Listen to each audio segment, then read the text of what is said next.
Baik, Assalamualaikum warahmatullahi wabarakatuh. Perkenalkan, nama saya Desi Kurniasi. Di sini saya akan mempresentasikan hasil dari proyek kelompok 6, yaitu yang berjudul Pengembangan Sistem Informasi Stok Bahan Bakso dan Mie Ayam Mas Yatman berbasis web.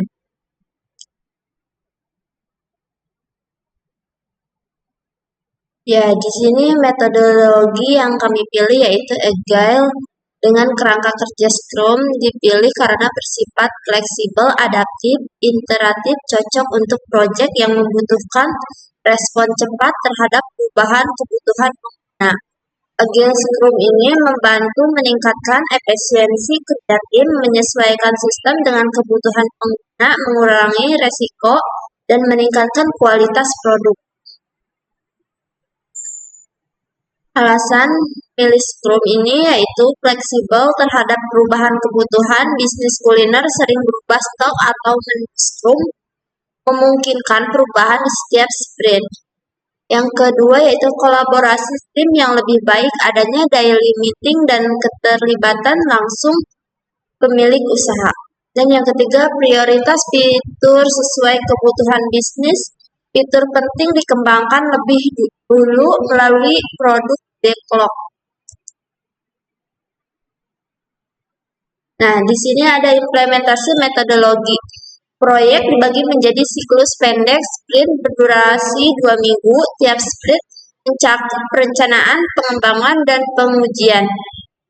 Yang ketiga, hasil tiap sprint didemonstrasikan ke klien Mas Yatman untuk umpan balik. Yang keempat, sistem disesuaikan berdasarkan feedback dan di sprint berikutnya. Latar belakang yaitu pencatatan stok masih manual sehingga menimbulkan masalah. Yang pertama yaitu rawan kesalahan dan kehilangan data, tidak real time, tidak ada laporan analis, dan serta risiko kehabisan stok atau pemborosan. Tujuan ini yaitu untuk mengembangkan sistem web untuk mengelola stok bahan, menyediakan dashboard ringkasan stok, laporan otomatis, membantu pengambilan keputusan, pengadaan bahan, dan mengurangi resiko kehabisan atau pemborosan. Ruang lingkup di sini yaitu ada in-scope, fitur yang dikembangkan yaitu login, manajemen pengguna, dashboard, stok, manajemen data bahan baku, pencatatan stok, masuk dan keluar, notifikasi stok menipis, serta laporan stok harian. Dan di sini out of scope tidak dikembangkan pada tahap ini yaitu aplikasi mobile, sistem kasir POS, modul keuangan, serta notifikasi WhatsApp atau email.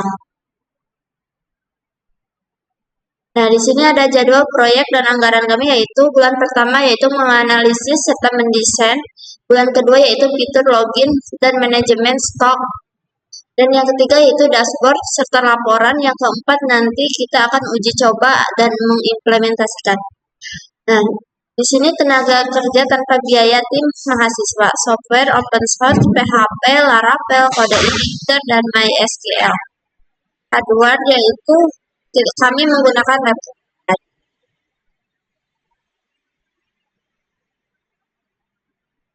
Di sini ada casual load diagram yang atau disebut dengan CLD. Tujuan ini untuk memahami hubungan sebab akibat dalam sistem stok bahan. CLD ini manual blocking loop yaitu sistem menyesuaikan diri, variabel, akurasi pencatatan, informasi stok, risiko kehabisan produksi.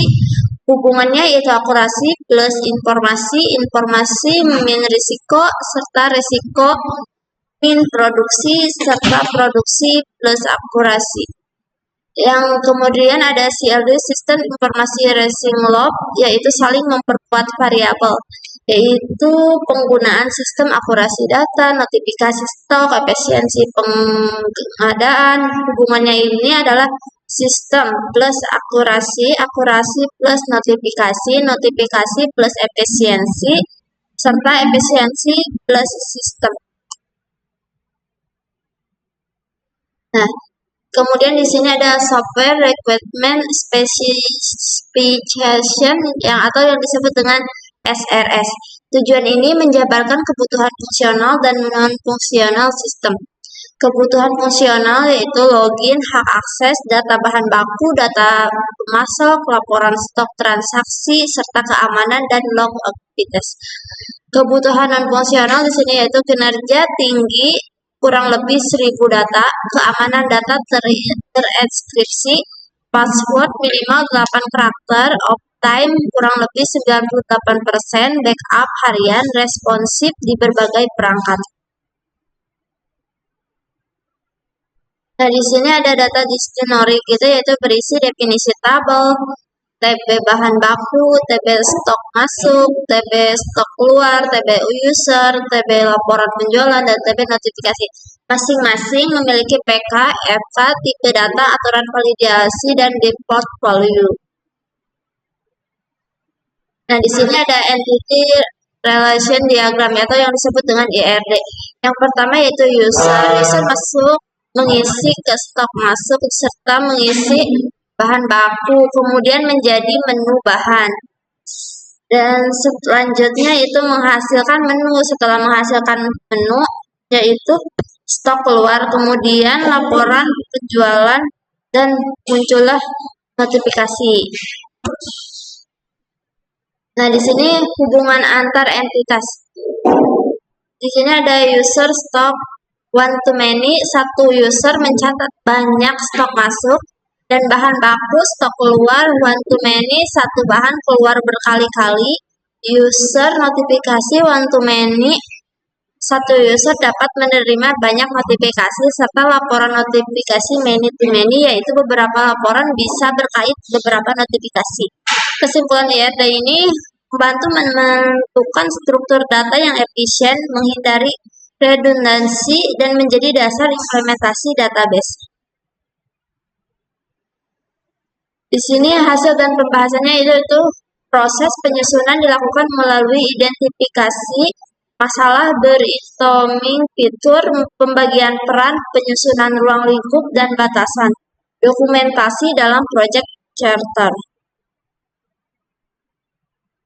Kesimpulan akhir yaitu project charter dokumen pendukung SRS, CLD, IRD, data dictionary yaitu menjadi dasar buat pengembangan sistem yang telah kami buat, yaitu sistem ini diharapkan efisien dan akurat, mengurangi resiko stok habis, membantu pengambilan keputusan, serta meningkatkan kinerja operasional Masyadman.